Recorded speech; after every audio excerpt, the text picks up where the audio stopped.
Salve, nação motociclista! Estamos começando mais um programa Acelera Comigo! Este programa que fala tudo sobre o mundo motociclístico, né? E hoje nós vamos falar sobre a 7ª etapa do MotoGP que aconteceu em Silverstone. Vamos ter aqui entrevistas falando sobre um assunto muito polêmico, né? Que é o pedágio para motociclistas. E vamos falar também sobre eventos que aconteceram aí pelo Brasil. Bom, vamos começar então falando da 7ª etapa do MotoGP em Silverstone no Reino Unido. Foi marcado por grandes acontecimentos, né? A começar pela sprint do sábado, né? Marc Marquez, que vinha numa sequência de 6 vitórias no sprint. Para todos aí que acompanham o programa, a gente sempre explica aqui que o sprint é uma outra corrida que acontece no dia anterior à principal. A principal normalmente é no domingo, a sprint é no sábado, ela conta pontos também para o campeonato. Porém, metade dos pontos da prova principal. Então é uma prova muito importante também para quem está disputando aí o título de campeão da temporada 2025. E o Marc Marquez, as 6 etapas iniciais, todas ele venceu o sprint e não deu moleza para ninguém. Nessa, adivinha quem ganhou? Alex Marquez. Seu irmão Alex Marquez foi quem venceu a sprint do sábado, quebrando essa sequência de 6 vitórias do seu irmão Marco Marquez. Bom, Marc Marquez, vamos falar agora da prova principal, né? A prova principal teve o francês Quartararo largando na pole pela 3ª vez no ano, né? É a 3ª vez que ele faz a pole e a primeira largada tivemos um tombo incrível, um tombo de Alex Marquez já na primeira curva. Logo que deu a largada, Alex Marquez, ele que vem aí em segundo lugar no campeonato, lutando aí com seu irmão Marc Marquez, o título de 2025, deu uma bobeira. No início cogitou-se até que seria um problema do dispositivo de largada, né? Esse dispositivo é uma parte eletrônica da moto que o piloto aciona para que rebaixe a moto e ela não empine tanto na hora da largada, né? Ela aumenta o centro de gravidade e ameniza essa empinada da moto. E todos achavam, pelo tombo que ele levou já na primeira volta, que fosse esse dispositivo que tivesse travado ali, mas não foi. Ele depois assumiu em entrevista que foi bobeira dele mesmo, né? Alex Marquez, para quem está querendo ser campeão não pode acontecer bobeira, né? Mas faz parte, né? Como todo mundo diz aí, competir é uma arte, cair faz parte. Bom, e depois, logo na sequência do Alex Marquez, quem veio a cair na segunda volta? Marc Marquez, ele que está em primeiro no campeonato, ou seja, os dois irmãos, a princípio, já na segunda volta da 7ª etapa, ambos estavam fora, ambos foram pro chão, porém, tiraram a sorte grande, né? Nessa mesma volta, na segunda, o Franco Morbidelli também levou um tombo e a sua moto deixou óleo na pista. O que o diretor de prova fez? Bandeira vermelha. E a regra do MotoGP, ela diz que quando tem uma bandeira vermelha antes de se completar a 3ª volta, se faz uma relargada. Ou seja, Marc Marquez e Alex Marquez voltaram correndo para os boxes, trocaram macacões, trocaram motos e voltaram para esse grid de relargada. Que sorte tiveram os irmãos Marc Marquez, né? E na segunda largada, Quartararo assumiu a ponta e voou baixo, abrindo 3 segundos do segundo colocado já na 4ª volta. Quartararo estava assim voando absurdamente, ele que tinha optado pelo pneu macio na frente, né? E todo mundo estava preocupado aí como que seria o final da prova para o Quartararo com esse pneu aí. Na 9ª volta, ele já tinha abrido 5 segundos de vantagem e estava começando a administrar a sua vitória. Visto que com a segunda relargada, a prova que teria 22 voltas passou a ter 19, porque eles descontaram as voltas anteriores. Quando a 8 voltas do final, aquele dispositivo que nós todos achávamos que tinha prejudicado o Alex Marquez, prejudicou o Quartararo. Ele deixou a traseira do Quartararo ali meio boba, vamos dizer assim, né? E uma cena lamentável. O Quartararo teve que abandonar a prova, estava com uma corrida espetacular, iria vencer tranquilamente. Como eu disse, aí na 9ª volta já tinha abrido 5 segundos do segundo colocado, e a partir daí era só administrar, né? Uma pena para o Quartararo, uma pena para a Yamaha perder essa prova em Silverstone, a 7ª etapa. Isso abriu caminho para a vitória do italiano Marco Bezzecchi. É, isso mesmo. O Bezzecchi teve a sua primeira vitória no ano e a primeira vitória da Aprilia também na temporada 2025. Inclusive, isso rendeu depois uma zoeira por parte da equipe com o piloto Jorge Martin, né? Todos sabem aí, o Jorge Martin sofreu um acidente na pré-temporada, ele que esse ano estaria competindo aí como piloto principal da Aprilia, ficou afastado, voltou e caiu novamente. E nesse intervalo todo, o Jorge Martin, que todos dizem aí que é meio complicado com relação a contratos e tal, começou a usar o argumento de que a Aprilia não tinha uma moto competitiva para esse ano e que isso era uma cláusula contratual para ele abandonar o contrato com a Aprilia no ano de 2026, no ano que vem. Porém, os bastidores todos estão falando aí, nós inclusive falamos isso no último programa, que a Honda está negociando com o Jorge Martin, inclusive ofereceu 3 vezes mais salário que a Aprilia paga hoje para o Jorge Martin. Bom, enfim, aconteceu do Bezzecchi ganhar com a Aprilia, o que a equipe fez? Mandou uma mensaginha para o Jorge Martin, né? Jorge Martin, nós temos uma moto que pode vencer sim, tá aí a prova. Isso ficou meio estranho a situação do Jorge Martin, mas enfim, essa semana nós soubemos aí que ele está baseando em outra cláusula contratual e quer realmente romper. Nem tem mais clima entre Jorge Martin e a Aprilia para o ano de 2026, aliás, nem para 2025, né? Vamos aguardar para ver o que vai acontecer aí. Bom, com a vitória do Marco Bezzecchi, ele passa a ser o 11º vencedor diferente em 11 etapas do MotoGP. 11 etapas do MotoGP em Silverstone. Aconteceram até hoje 11 etapas e nenhum piloto ganhou 2 vezes, como acontece em outros circuitos, né? Isso deixou todo mundo assim, estranhamente, tentando entender essa sina do circuito de Silverstone. 11 etapas desde que acontece lá o MotoGP, 11 ganhadores diferentes. Mas enfim, é isso que aconteceu. Pecco Bagnaia, vamos falar do Pecco Bagnaia, que realmente o sol não está brilhando para esse piloto esse ano, né? O Pecco está tendo problemas atrás de problemas. Nessa prova, ele vinha mantendo ali a 3ª colocação e, para desespero do seu chefe de equipe, caiu na 4ª volta e, mais uma vez, abandonou uma das etapas do MotoGP. Mesmo assim, ele ainda é 3º colocado com a somatória das outras etapas que aconteceram, né? Bom, vamos falar então como ficou a classificação da etapa de Silverstone esse último final de semana. O Bezzecchi, como nós citamos aqui, foi o vencedor da Aprilia. O Zarco da Honda, que já havia vencido na França, chegou em 2º lugar. Fez uma excelente prova, a Honda e o Zarco ali chegando em 2º. Marc Marques teve uma briga para cá e para lá, chegou a andar até em 10º, mesmo assim subiu ao pódio, chegou em 3º lugar com a sua Ducati. Em 4º lugar, o Morbidelli, que chegou no finalzinho a ocupar a 3ª posição, quase que foi ao pódio. O Morbidelli, que todos sabem, é da equipe do Valentino Rossi, a VR46. E em 5º lugar, o Alex Marques, da Gresini Ducati, que é uma equipe satélite, né? O Marc Marques e o Bagnaia ocupam aí a Ducati de fábrica e o Alex Marques a equipe satélite, que nós chamamos aí, que é a Gresini com Ducati.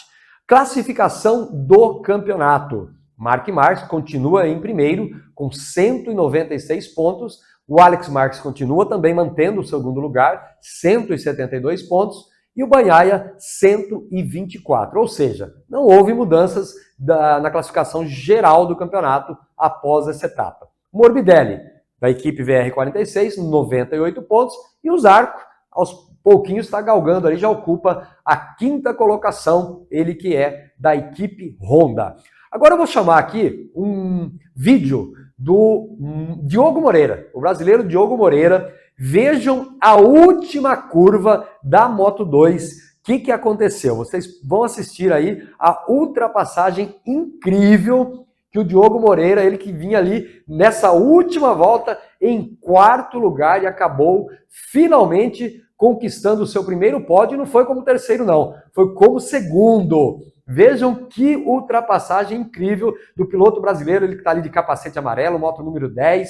Olha só, que ousadia! Na última curva, por milésimos de segundo, ele cruzou a linha de chegada em segundo lugar. O Diogo fez uma prova incrível, foi merecida esse segundo lugar. Ele que havia feito o terceiro tempo na tomada, largou em terceiro, porém já na largada ele já havia assumido a segunda posição. E na mesma primeira volta ele chegou a ocupar o primeiro lugar ali por algumas curvas, né? E também esse mesmo primeiro lugar ele ocupou na 11ª volta. O Diogo Moreira na 11ª volta também ocupou o primeiro lugar da Moto 2 na etapa de Silverstone. Para a felicidade de todos, para a felicidade da sua equipe e para nós brasileiros que vínhamos torcendo para que acontecesse esse primeiro pódio do Diogo Moreira e finalmente ele veio, né? Que seja, como todos dizem, a abertura da porteira, né? Que a partir de agora o pódio se torne casa do nosso piloto Diogo Moreira, né? Ele trocou de posições muitas vezes ali com os 5 primeiros, eles ocupavam o tempo todo a quarto, quinto, terceiro, segundo, houve uma troca de posições incrível. Para te falar a verdade, a prova da Moto 2 parecia mais a Moto 3, né? Que todos sabem que a Moto 3, as motos são mais equiparadas aí de motores, anda um pelotão ali de 10 motos juntas o tempo todo, e isso acabou acontecendo na Moto 2 com 5 primeiros colocados nessa etapa de Silverstone. Ele foi ultrapassado e caiu para quarto lugar praticamente ali na última curva. Na última volta, ele caiu de segundo para quarto e voltou a recuperar e finalmente ocupando o pódio, né? Ele passou Alonso e o Canet. Foi ali, como vocês viram, uma manobra muito ousada dele de tirar o fôlego, né? E a prova terminou então com o Senna Agios. Todos brincaram, inclusive, aí que tínhamos quase que 2 brasileiros, primeiro e segundo, né? O Agios, que tem o nome Senna, em homenagem a Ayrton Senna, né? Então nós tivemos o Senna Agios em primeiro, Diogo Moreira em segundo, o Alonso em terceiro e o Canet cruzou em quarto lugar. O Diogo Moreira agora, com esse resultado, ele passa a ocupar a 5ª posição do campeonato com 70 pontos. Ainda lembrando que restam mais 15 etapas. O campeonato será uma somatória de 22 etapas, nós estamos ainda aí na 7ª etapa, né? Então vamos torcer para que o Diogo Moreira agora venha galgando. Ele, inclusive, numa entrevista pós-prova, ele alegou o que vem acontecendo com a sua moto nas etapas anteriores. A moto sua perde um pouco de rendimento no final da prova. Então resta aí a equipe, aos mecânicos, a todos, acertar esse detalhe para, quem sabe, o Diogo Moreira não ter mais essa perca de rendimento, porque ele já provou que é bom, ele já provou que é bom de largada e que realmente veio para brigar com os primeiros lugares aí na Moto 2. A 8ª etapa, ela será de 6 a 8 de junho em Aragão, na Espanha, a terra de muitos pilotos, principalmente do Alex Marques e do Marc Marques, né? Vai voltar para a Espanha de novo o MotoGP, 6 a 8 de junho no circuito de Aragão. 28 de junho, nós teremos a 2ª etapa da Moto E. A Moto E, que todos sabem, temos também o outro brasileiro, o piloto Eric Granado, que infelizmente na primeira etapa vinha em segundo lugar, fez uma largada muito boa, mas tomou um tombo que não tinha sido tão grave, porém foi atropelado por uma outra moto, de um segundo tombo de outro piloto, né? Fraturou a tíbia, passou por cirurgias, está em recuperação e estamos todos torcendo para que até 28 de junho, onde teremos a 2ª etapa da Moto E, o Eric Granado possa estar 100% e voltar a acelerar, e assim como o Diogo Moreira, lutar e brigar pelos primeiros lugares, né? Lembrando que a Moto E, diferente da MotoGP, da Moto 2 e Moto 3, elas são apenas 7 etapas, tá? O campeonato da Moto E não são 22 etapas, são apenas 7. Então, por isso que nós tivemos a primeira e a segunda será dia 28 de junho. Bom, vamos agora falar um pouquinho sobre eventos, né? Vamos deixar um pouco aí as competições, o MotoGP de lado e vamos falar um pouco de eventos. O programa Acelera Comigo esteve esse final de semana na cidade de São Pedro, interior de São Paulo, tá? Nós vamos mostrar para vocês aí depois um vídeo sobre esse evento. Um evento que já passa a ser o 3º evento de motos no calendário da cidade de São Pedro. São Pedro já recebe há 22 anos a Expo Moto Show no mês de julho, tá? E há 3 anos também recebe no mês de março o encontro de Vespas e motos clássicas. E agora foi palco aí do primeiro Moto e Rock na Serra, um evento aí que aconteceu no domingo, dia 25 de maio, e recebeu centenas de motociclistas vindo de várias partes do estado. Inclusive, houve aí uma muvuca, né? Travaram aí pedágios, né? Todos sabem que no estado de São Paulo alguns pedágios cobram do motociclistas. Isso, inclusive, é um assunto que nós vamos tratar aqui hoje no programa, ainda falar sobre cobrança de pedágio para motociclistas. Então foi um evento assim maravilhoso. Parabéns à cidade de São Pedro, que vem se fortalecendo a cada ano, a cada evento, o mototurismo e se consolidando aí como uma das cidades que mais tem eventos voltados para o setor de motociclistas, né? O mototurismo, como todos sabem, movimenta a rede hoteleira, postos de combustíveis, gastronomia e o comércio em geral, além de trazer entretenimento para a população. Esse público motociclista aí, ele não vem só nos dias dos eventos, nos finais de semana. É um público que ele vem, às vezes sozinho, ele retorna para a cidade depois a passeio, traz a esposa, vem conhecer a cidade. Então é um público realmente que tem que ser tratado com muito carinho pelas administrações. O mototurismo, que todos nós sabemos aí, vem crescendo a cada ano no Brasil inteiro, né?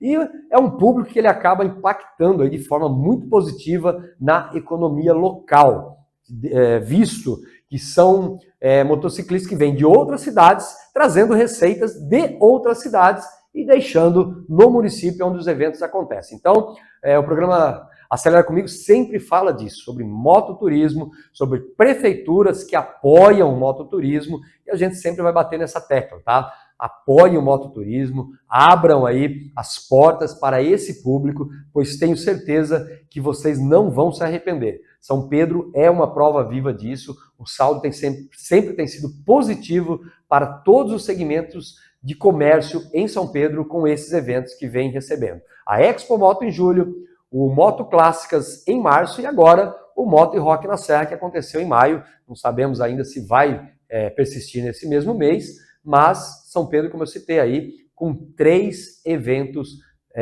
acontecendo na cidade. Bom, nós vamos falar agora também para você, organizador de evento e você de motoclube. Nós já deixamos aberto aí por diversas vezes para vocês o nosso e-mail, aceleracomigo@tvin.com.br, para que vocês enviem a data do evento de vocês para que nós possamos divulgar. Nós teremos aqui o maior prazer em estar divulgando, seja aniversário de motoclube, seja encontro, seja feira, qualquer evento voltado para o segmento do motociclismo. Vocês podem estar enviando no nosso e-mail, que nós estaremos divulgando com o maior carinho. E quem sabe o programa Acelera Comigo também poderá estar indo até o evento de vocês, fazendo a cobertura e divulgando aqui para vocês, né? Vamos falar agora aqui dos próximos eventos que nós temos na nossa agenda, tá? Alguns eventos que enviaram para nós aqui. 10 a 13 de julho acontece o Moto Show em Três Lagoas, Mato Grosso do Sul, recebendo o Moto Show 10 a 13 de julho, um grande evento. 11 a 13 de julho, no mesmo final de semana, acontece a Expo Moto Show em São Pedro, que nós já citamos aqui, lá no Centro de Eventos. É a 22ª edição, um evento muito bacana, muito bem organizado, recebendo motociclistas de diversos estados do Brasil. 18 a 20 de julho tem o evento em Petrópolis, Rio de Janeiro. Chegou essa semana para nós aí, dos organizadores, essa data do encontro de motociclistas em Petrópolis, no Rio, 18 a 20 de julho. 19 de julho, quero mandar mais uma vez um abraço para o Motoclube Bodes do Asfalto. Eles que têm aí facções por todo o Brasil, estarão organizando o primeiro Motofest em Itapetininga, interior de São Paulo, 19 de julho. Eu, Davi Reda, estarei lá no evento do Bodes, 19 de julho, em Itapetininga. 24 de julho a 2 de agosto, o Brasília Capital Moto Week, né? Esse que é o 3º maior evento de motos do mundo e o maior evento de motos da América Latina. Está aí, ó, 24 de julho a 2 de agosto, Brasília Capital Moto Week, 10 dias de evento, um grande evento.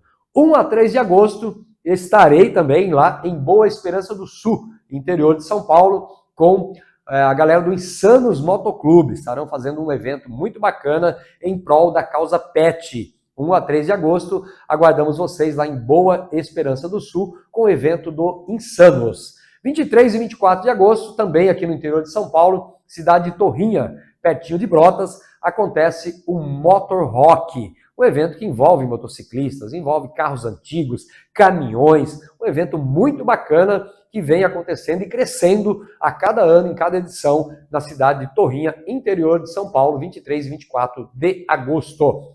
Semana seguinte, esse evento eu estarei também, viu, gente, em Torrinha. E 29 e 31 de agosto, vamos para Araxá, para o Motofest em Araxá, na linda cidade de Araxá, Minas Gerais, 29 a 31 de agosto, recebendo aí o Motofest, um evento organizado pelo Motoclube Sem Destino. Quero aproveitar e mandar um abraço aí para todos os integrantes do Sem Destino, que nós sabemos que sempre acompanham o programa Acelera Comigo. 5 a 7 de setembro, estarei também nesse evento, lá no Rio Centro, Rio de Janeiro, para o Salão Moto Festival. 5 a 7 de setembro, feriado no domingo, vamos trabalhar no Rio Centro, o Rio Centro recebendo aí um dos maiores salões de motos do Brasil, tá? Você que ainda não conhece, vale a pena conhecer e passar dias agradáveis também no Rio de Janeiro, acompanhando tudo o que acontece sobre as novidades do mundo motociclístico. 19 a 21 de setembro, um evento super tradicional também, que é o evento de Extrema, Minas Gerais, acontecendo 19 a 21 de setembro. E no mesmo final de semana acontece também o Floripa Moto Week em Florianópolis. Estarei também nesse evento em Florianópolis. Quero agradecer também a todos da organização que sempre acompanham o programa aqui com a gente. 8 e 9 de novembro, a cidade de Biritiba Mirim, que fica ali pertinho do litoral paulista, estará recebendo mais uma edição do Encontro Nacional de Motociclista e também estaremos lá em Biritiba Mirim, 8 e 9 de novembro. Então fica mais uma vez aí o reforço a você de motoclube, a você organizador, para enviar para nós a data do seu evento para o e-mail aceleracomigo@tvinterior.com.br, que nós teremos aqui o maior prazer em divulgar o seu evento e tudo o que acontece com imagens, com cobertura. Entre em contato conosco e colocaremos na nossa agenda. Nós vamos para um breve intervalo e daqui a pouquinho nós voltamos para falar um pouco mais sobre o mundo motociclístico no programa Acelera Comigo.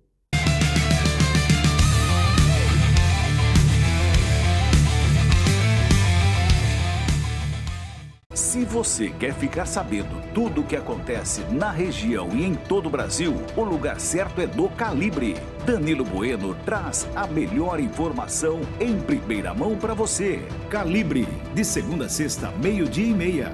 Entretenimento e informação é aqui na TV IN. A internet que conecta você com o que importa, com velocidade e estabilidade para todas as suas necessidades. Streaming sem interrupções, jogos sem lags, chamadas claras e sem demora. Seja em casa, no trabalho ou no celular, você está sempre conectado. Transforme sua experiência digital com uma conexão de confiança. Navegue Internet. Olá, você ligado na TV Interior. Eu sou o apresentador e jornalista George Roberts, radicado em Nova York, nos Estados Unidos. E agora, em parceria com a TV Interior, trazendo o programa George Roberts Talks, entrevistando personalidades de sucesso e que possuem uma trajetória belíssima e são fontes de inspiração. Estarei com você toda sexta-feira às 20 horas. Não perca, a gente se vê.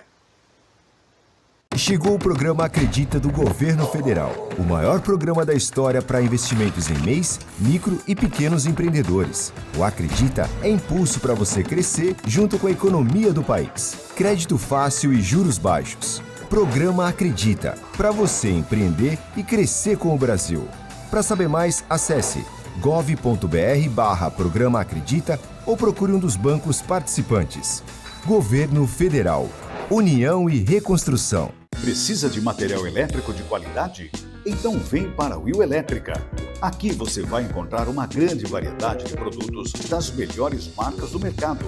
Precisou? É só correr para a Will Elétrica, a sua melhor escolha em Santa Bárbara do Oeste.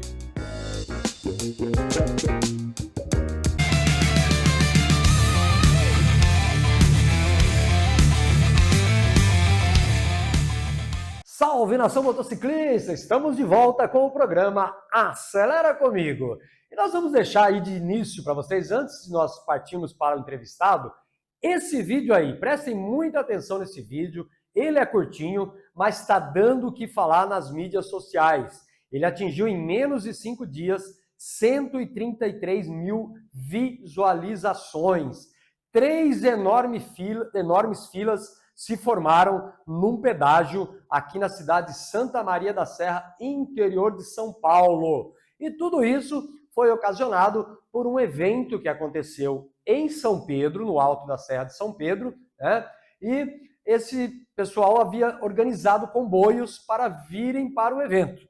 Isso está repercutindo muito nas mídias sociais, muitos comentários, por que moto paga pedágio, por que a moto não tem uma tag como essas do Sem Parar e outras empresas que oferecem. E para nos esclarecer um pouco mais sobre isso, hoje nós temos aqui como entrevistado no nosso programa uma pessoa que entende muito do assunto, né? Nós vamos falar aqui hoje com ele, que é advogado especialista em direito de trânsito, presidente da Comissão de Direito de Trânsito da OAB de 2018 até 2027, que é o senhor Dr. Eduardo Cesareto. Ele é pós-graduado em Direito Público e Cidadania pelo Centro Universitário Salesiano de São Paulo e pós-graduado em Direito de Trânsito pela Legale. Doutor, primeiramente, seja muito bem-vindo ao programa Acelera Comigo e contamos aí com todo esse seu conhecimento para que a gente possa tentar, de certa forma, amenizar todo esse bate-papo que está acontecendo aí, esse encalque em torno dos motociclistas. Eu gostaria, primeiramente, doutor, de perguntar para o senhor o que acontece nesses casos, né? O pessoal aí, nós ficamos sabendo que, segundo a Agência Nacional de Trânsito, algumas concessões que cuidam dos pedágios das rodovias, se acontece dessas filas ultrapassarem 300 metros, eles são obrigados a liberar a passagem. Como que isso funciona na prática, doutor? Bom, primeiro, boa tarde para todos. Muito obrigado, David, pelo convite. Espero que esse nosso bate-papo aí possa trazer informação para o pessoal. Eu vi o vídeo também, eu fiquei impressionado com o volume. E você está correto. Existe, sim, um acordo dentro dos contratos de concessão para que, havendo um fluxo desse tamanho, haja um controle ali, né, do operador para que ele evite esse acúmulo. Só que não é exatamente 300 metros. Na realidade, pode ser 300 metros, mas para cada contrato vai haver uma previsão de distância específica. Eles vão levar em consideração a rodovia. Então, existem rodovias que, dependendo da estrutura física, uma quantidade menor já é suficiente para causar risco ali à segurança no trânsito e é necessária essa liberação. Em outros locais, tem contratos que prevêem distâncias maiores, 400 metros de fila, enfim. Então, ali, a princípio, sim, talvez a medida mais adequada seria, sim, a operação ter interrompido, mas isso vai gerar também o não pagamento, né, do valor de pedágio. Então, às vezes, a operação ela pode optar por tentar trazer mais agilidade ao invés de fazer conforme prevê o contrato. Exemplo, nós vemos ali que eles estavam com 3 filas. Se fosse uma só, imagine onde estaria essa fila, né? Nós tivemos conhecimento que os organizadores mandaram ofício anteriormente para a Polícia Rodoviária e também para as administradoras do pedágio em si, né, para avisá-los que veriam um enorme número de motos ali simultaneamente, para que eles tomaram providência. E a providência deles foi colocar 3 cabines. Porém, mesmo assim, essa fila acabou ficando enorme. Doutor, como que o motociclista, o piloto ali da moto, ou mesmo o motorista, porque essa regra também vale para os carros, né? Como que ele deve agir num caso desse, se ele perceber visivelmente que ele está numa distância igual ou superior a essa metragem, de repente, antes de viajar, ele tomou conhecimento que aquela rodovia teria que obedecer essa norma, né? Essa legislação, digamos assim. Qual deve ser a atitude desse motorista ou desse piloto, caso a própria concessionária não tome a providência de liberar a cobrança? Perfeito. Ele precisa comunicar o responsável pela rodovia. A liberação ela tem que ocorrer a partir da administradora. Ele não pode, embora exista a previsão, ele pode até pegar o contrato específico da rodovia que ele vai passar com muita antecedência, identificar que está com esse fluxo enorme, mas ele não pode simplesmente ir lá e passar, né? Há a necessidade de entrar em contato com quem foram os responsáveis ali no momento e solicitar para que eles façam valer essa previsão contratual. Então, há necessidade de haver essa comunicação. No caso do vídeo anterior, como você está mencionando, que eles avisaram já com antecedência, deu para perceber que a medida aí foi aumentar mais uma cabine, talvez eles não esperavam um fluxo tão grande, né? Esse mesmo grupo aí, nós sabemos que eles vão organizar um novo passeio para a mesma cidade em julho. E até o nosso programa vai entrar em contato aí com os organizadores, aliás, eles vão assistir, estão assistindo aí o nosso programa, e nós vamos debater sobre esse assunto, né?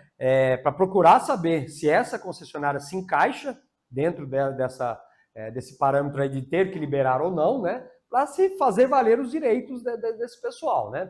Doutor, dentro desse assunto ainda, eu queria fazer uma outra pergunta que o pessoal comentou muito lá nas mídias sociais do nosso programa, depois que surgiu esse impasse aí dessa fila enorme.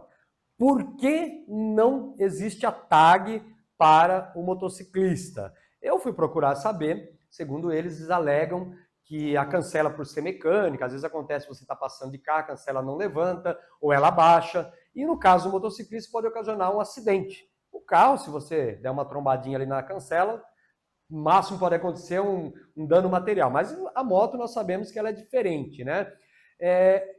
O porquê que essas empresas não tomam uma providência no sentido, por exemplo, de se instalar o Free Flow, né? Que é um outro sistema que não precisa de cancela.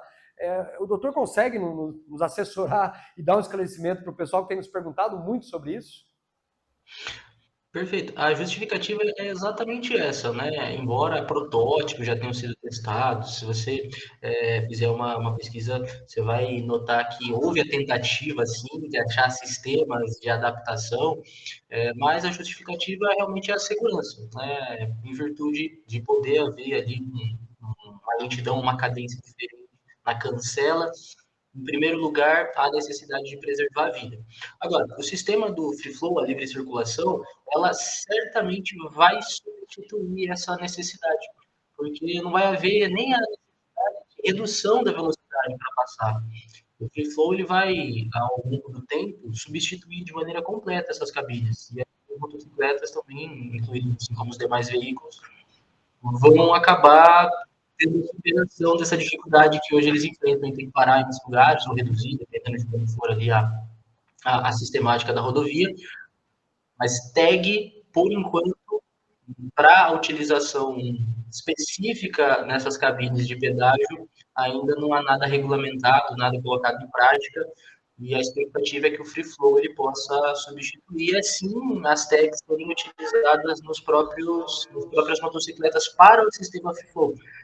Porque quando a gente para analisar como ele funciona, ele ainda está em fase, né, de está progredindo os testes, né? A gente teve algumas resoluções do CONTRAN que foram alterando algumas previsões, de pagamento, né, o sistema de pagamento.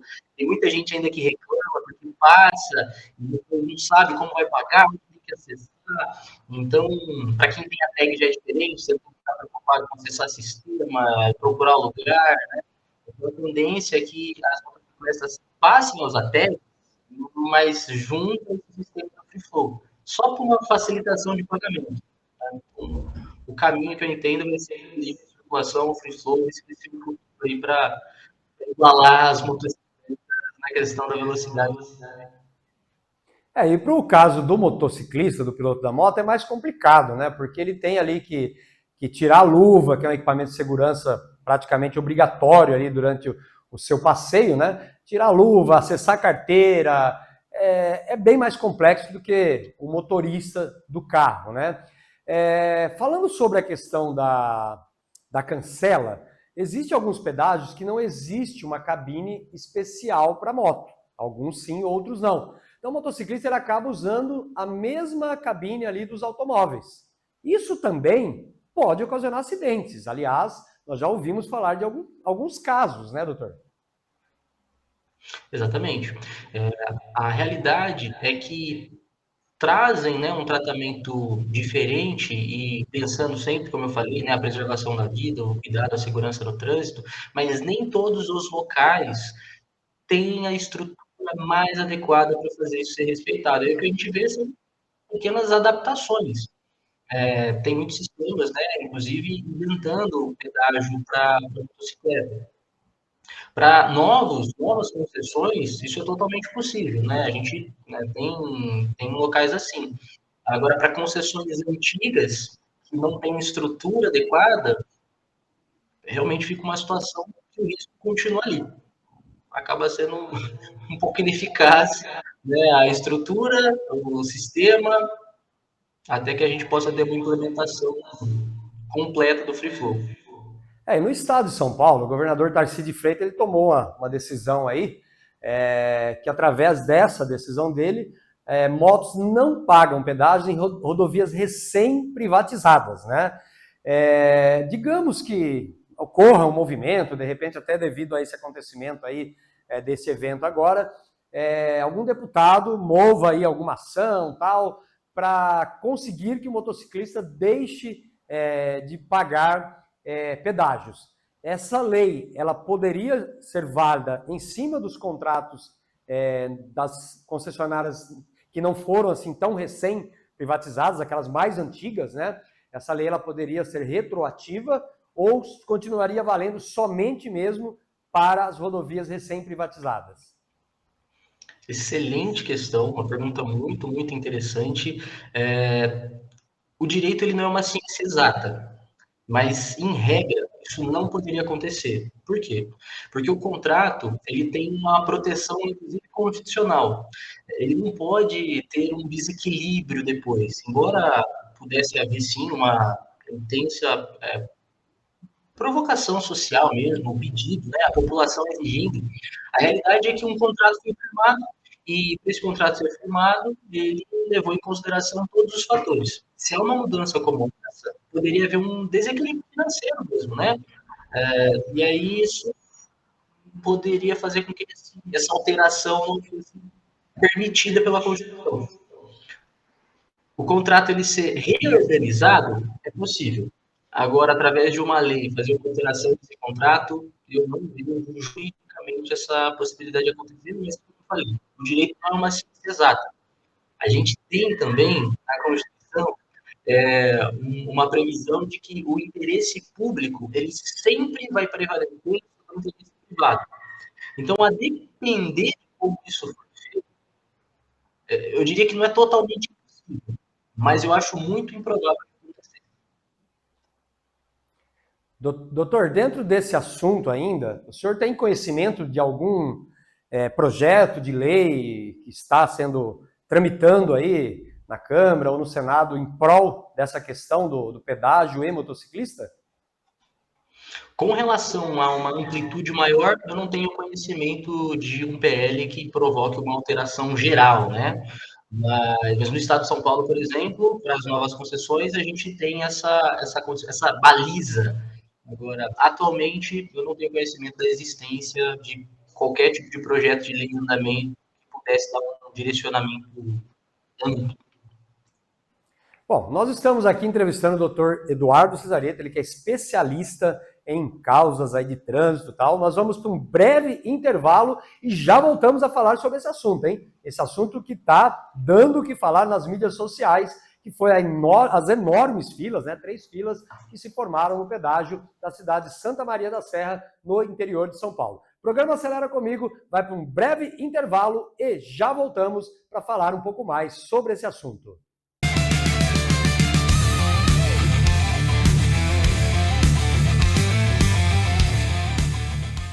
No Colégio Ideal, o aprendizado vai além da sala de aula. Contamos com uma estrutura totalmente preparada para guiar seus filhos no caminho para o futuro, com uma educação completa que valoriza a cultura, a ciência e o esporte, Venha fazer parte dessa história você também. Colégio Ideal. Aqui seu filho aprende de verdade. Em um mundo onde a informação não para, você precisa de um portal que te mantenha atualizado em tempo real. Conheça o portal Em Notícia, sua melhor fonte de informação. Tudo o que você precisa saber com a credibilidade que você confia. Acesse agora e fique por dentro dos acontecimentos em noticia.com.br. Portal Em Notícia. Atrás da notícia, ao lado da verdade. Se você quer ficar sabendo tudo o que acontece na região e em todo o Brasil, o lugar certo é do Calibre. Danilo Bueno traz a melhor informação em primeira mão para você. Calibre, de segunda a sexta, 12:30. Entretenimento e informação é aqui na TV IN.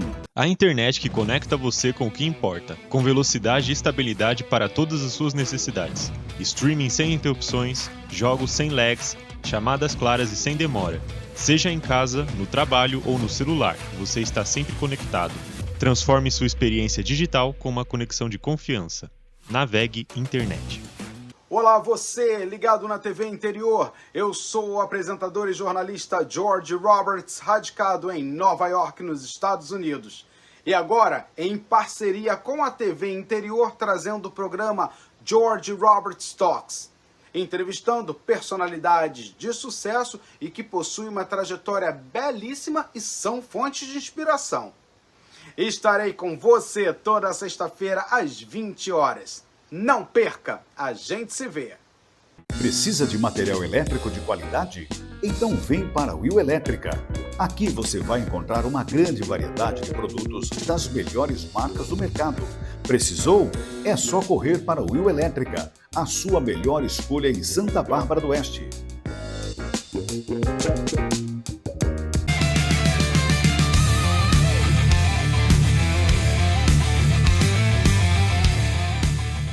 Estamos de volta com o programa Acelera Comigo, o programa que fala tudo sobre o mundo motociclístico. E vamos dar continuidade na entrevista aí com o Dr. Eduardo Cesareto, falando sobre esse assunto tão polêmico da semana, né? O vídeo aí, que como nós falamos no segundo bloco aqui do programa, já atingiu mais de 130 mil visualizações e diversos comentários sobre a cobrança de pedágio para motociclistas.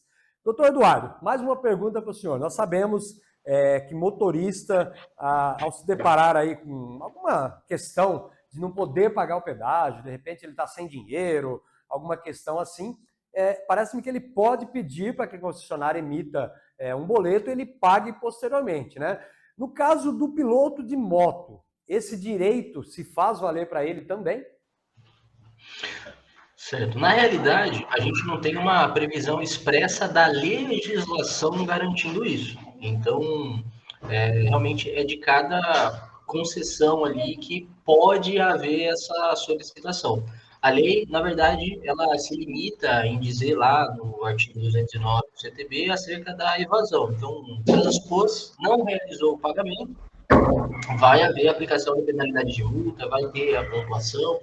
Então, é muito importante saber que se você se deparar com uma situação como essa, fizer essa solicitação, você pode ouvir um não. A grande problemática, se a gente fizer um comparado, né, com outros países, por exemplo, nós temos locais na Europa em que existe as rodovias com as cabines ali, né, com pedágio, mas sempre que for haver uma concessão como essa, a administração pública ela tem que oferecer uma outra rodovia pública que não vai haver pedágio. E aí você acaba dando a opção de escolha do motorista, né? Se ele quiser ir naquela rodovia que a questão privada toma conta, porque ela vai ser melhor, vai ser mais rápido, aí ele está ciente que ele está utilizando um serviço, ele escolheu aquele serviço, né? Mas se ele não quiser ir, ele vai pela rodovia pública ali livre, sabe que não vai ter cobrança de nada. Então, só resumindo, se o motociclista ele pedir para gerar depois, aí faça o pagamento depois, ele pode ouvir um não, porque não há na legislação uma garantia, né? Um direito claro. Digamos. digamos assim, a obrigatoriedade por parte da concessionária, né? Não existe isso. Doutor, eu vou sair um pouquinho desse assunto, mas ainda falando sobre leis aí de trânsito. O motociclista, muitas vezes ele vai ao evento, ele se hospeda na cidade, outras vezes não. Ele faz o que a gente chama do bate e volta. Ele sai de manhã, vai até um determinado evento e volta para casa. E algumas vezes ele acaba ali tomando uma cervejinha, um chopinho, que não é o correto diante da lei, né? No caso de uma blitz, isso serve, lógico, também para o motorista, mas a gente está falando aqui do programa sobre o motociclista. Digamos que numa blitz, com o bafômetro, ele seja parado. Qual é o menor prejuízo para ele? Ele fazer o bafômetro ou se recusar ao teste do bafômetro?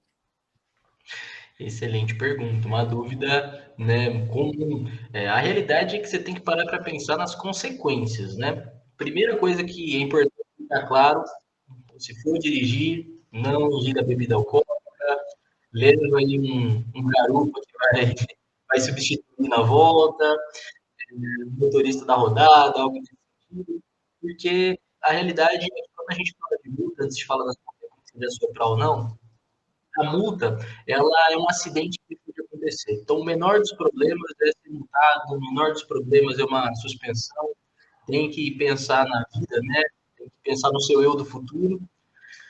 Mas, se ele se deparar com essa situação, teste de etilômetro, faz ou não faz o teste.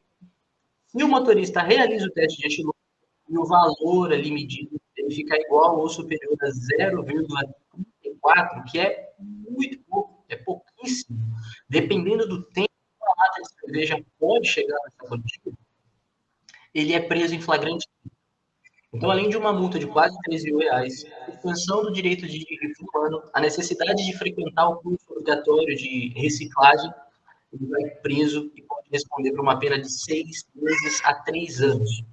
Então, vai ter consequência administrativa, vai ter consequência criminal por causa dessa latinha aí. Se o valor ficar inferior a 0,34, ele não tem a consequência criminal, mas tem todas essas consequências administrativas. 3 mil de multa, 1 ano de suspensão, reciclagem. O motorista que recusa, ele vai ter as mesmas consequências administrativas. A única questão que ele evitaria é a chance de responder criminalmente. Mas isso ainda pode acontecer. Então, não é uma certeza, né? É só não fazer o teste que é administrativo, não tem crime. Se o agente de trânsito identifica 2 ou mais sinais de embriaguez, mesmo o motorista que se recusa é preso em flagrante delito por embriaguez. Exemplos, tá? Fala pastosa, odor etílico, vestes desajustadas, andar cambaleante, isso tudo são sinais previstos lá na resolução 432 do CONTRAN. Então, não tem muito um caminho tão curto. Melhor é evitar a bebida de direção. Doutor, esse caso também dá apreensão do veículo e da moto também? Se não tiver um motorista habilitado no local para retirar esse automóvel, vai ser removido ao pátio. O motociclista, se ele tiver com um piloto devidamente habilitado, e ele não bebeu, o piloto pode assumir a direção e não ter a apreensão da moto, no caso. Eu acompanhei lá atrás, não me recordo quantos anos existe a lei seca no Brasil, faz tempo, né? O doutor sabe muito melhor que a gente aí. Eu acompanhei que em alguns poucos países, no lugar do teste etílico, existe um teste de habilidade. Parece-me que 2, 3 países no mundo. Se não me engano, um deles é a Holanda. Lógico, eu dirijo, piloto, muitas vezes gosto de tomar uma cervejinha, a gente evita dirigir, mas tem alguns momentos que, infelizmente, não tem como, né? Mas não em rodovias, às vezes da chácara para casa e tal. Seria muito bom se no Brasil existisse o teste de aptidão.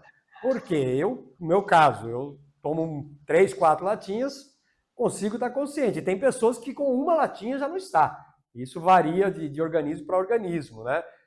O que o doutor tem a dizer sobre essa questão aí do teste de aptidão, de variar essa atitude de cada motorista, diferente da quantidade de álcool ingerido? No Brasil, houve uma tomada de decisão que é a tolerância zero. Então, qualquer mero indício você já pode ali sofrer com uma autuação. Aqui, a lei ela foi apelidada de lei seca, né? Exatamente por isso. Não há nenhuma tolerância. Então, o agente de trânsito, ele vai te oferecer o teste de etilômetro.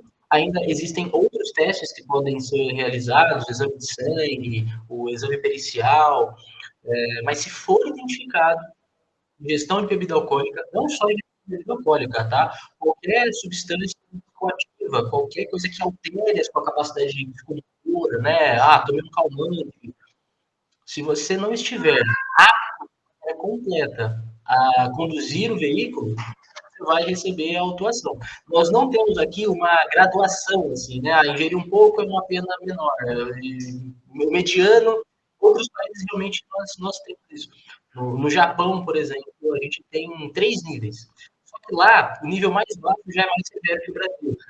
Então, tem uma proporcionalidade, mas ela vai ficando muito mais severa do que aqui.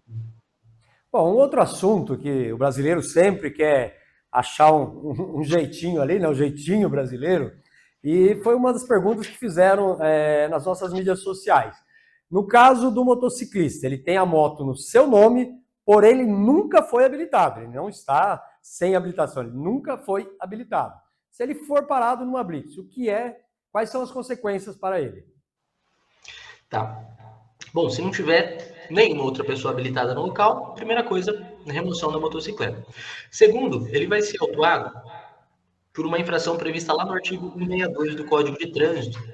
Ela é de natureza gravíssima e prevê multa no valor de R$ 880 e alguns centavos. Então, esse motorista, ele vai, a princípio, sofrer com essas sanções administrativas. Só tem um detalhe. Se, por acaso, esse motorista estiver envolvido em qualquer situação de perigo, então, não é necessariamente um acidente de trânsito, mas se ele se envolver em uma situação de perigo, não sendo habilitado, ele responde também por crime lá no artigo 309 do Código. Consequência criminal de novo. E existe também muita dúvida com relação à suspensão e cassação da CNH. Quais são as diferenças de suspensão e cassação? Legal, muito comum essa confusão. Inclusive, eu confesso que em algumas ações judiciais, eu já tive algumas sentenças que até o juiz confundiu ali a matéria, porque parece a mesma coisa. No final, os efeitos podem até parecer iguais, mas tem algumas diferenças. Na suspensão, ela tem uma natureza mais branda. A suspensão, você vai ficar um período sem dirigir, e ele pode variar de 2 meses a 24 meses. Isso vai depender da condição que gerou a sua suspensão. Você pode ter uma suspensão, por exemplo, por excesso de velocidade. Uma única autuação por excesso de velocidade. Se você atinge um limite superior a 50% do que prevê a via, você vai ter uma suspensão que pode ir de 2 a 8 meses. E na medida que você seja reincidente, ou tenha a suspensão por excesso de pontos, essa suspensão pode se estender até 24 meses. Além do tempo, esse condutor suspenso, ele faz um curso de reciclagem, que é uma aula, algumas horas aulas, realiza uma prova teórica e pronto, cumpriu. Puxão de orelha, volta a dirigir. A cassação, não. A cassação ela vai acontecer quando o motorista violar uma suspensão ou praticar alguma infração de maneira reincidente. Por exemplo, o motorista que é abordado embriagado por mais de uma vez dentro de 12 meses. Ele tem a cassação direta. A cassação são 2 anos sem dirigir.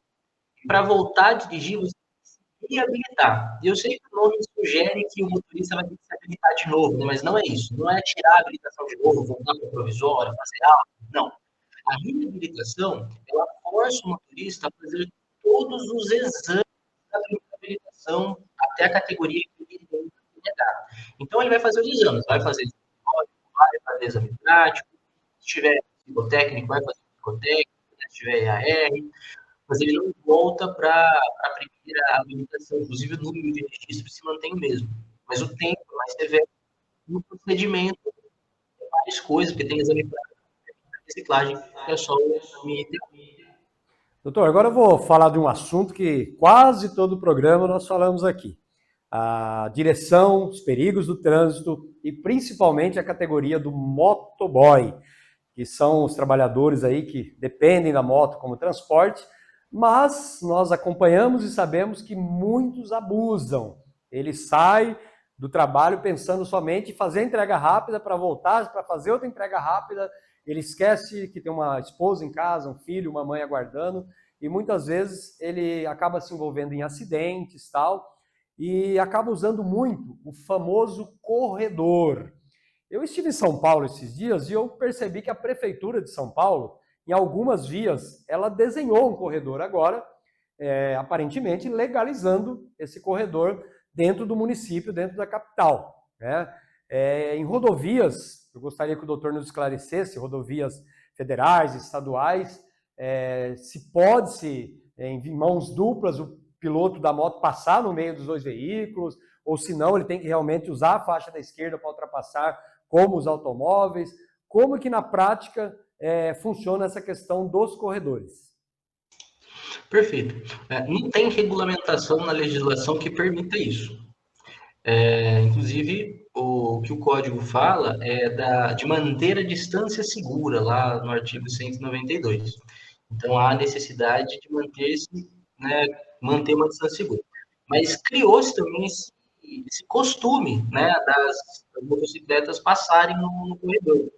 O que a gente pode dizer como distância segura, né? O quão seguro né, ficar próximo ali, né? Tem muito vídeo, infelizmente, que às vezes o final acaba sendo trágico, de motociclistas que foram tentar passar no corredor, enfim. Então, essa norma é uma norma geral, distância segura. O que aconteceu em São Paulo é uma tentativa interessante de realmente isolar ali aquela faixa, né? Inclusive eles fizeram na cor azul. Tem gerado uma certa reclamação também, né? Os motoristas de automóveis dizem que agora eles estão com muita dificuldade em trocar de faixa, porque uma faixa está ali, então o motociclista ele segue ali, né, o fluxo e os motoristas de automóveis dizem que tem uma certa dificuldade de passar, de passagem. Então, é um projeto. Eu acho que no final das contas ele traz mais segurança para o ciclista, porque de uma certa forma o motorista do automóvel sabe que ele não vai poder transitar ali naquele espaço, então fica de uma certa forma isolado, mas quando não tem isso, a lei ela fala dessa distância segura. Então, ultrapassagem sempre pela esquerda. Tem a exceção, né? Quando o veículo na sua frente for virar para a esquerda, aí é a única ocasião que você pode ultrapassar pela direita, mas no geral, numa rodovia, ultrapassagem sempre pela esquerda e distância segura. Calcular aí o que é seguro para que ele passe sem correr risco e sem colocar outras pessoas em risco também. Sem contar, doutor, que o corredor ele corre um sério risco ali do motoqueiro ou motociclista quebrar o retrovisor, riscar a lateral de um veículo, né? Aí cabe depois aos desentendidos, assim como o doutor, julgar quem é o errado, quem é o certo, já que ele estava no corredor que foi autorizado pela prefeitura, né? Doutor, nós vamos encerrando por aqui a nossa entrevista, agradecendo mais uma vez a sua presença, e eu deixo aberto aqui para o doutor se apresentar aí um pouco mais os seus trabalhos, falar sobre a sua carreira toda diante dessas causas de trânsito, né? Bom, primeiro, David, muito obrigado pelo convite. Foi uma honra poder participar, contribuir, falar um pouquinho aí sobre a legislação. Tem muito conteúdo, tem muita coisa, muita curiosidade. A legislação de trânsito é uma coisa dificuldade. A gente tem tantas mudanças, mais de 50 mudanças do código desde 97. Então, eu sei que gera muita. Eu fico feliz quando a gente pode esclarecer alguns pontos. Para quem é interessado em aprender um pouquinho sobre o trânsito, eu compartilho na minha página profissional no Instagram, Eduardo Cesareto. Se tiver interesse, vez ou outra, posso dancinha, mas uns conteúdos lá falando um pouco sobre direito de motorista, como recolher multa, como blindar a CNH, assim. Então, contem sempre comigo. Bom, o programa Acelera Comigo vai ficando por aqui todos os sábados às 13 horas pela TVI, com reprise aos domingos também às 13 horas, falando como assuntos como esse, né, sobre trânsito, sobre leis de trânsito, sobre eventos e tudo o que acontece no meio motociclístico. Programa Acelera Comigo, estaremos com vocês todos os sábados e domingos, às 13 horas, pela TVIM.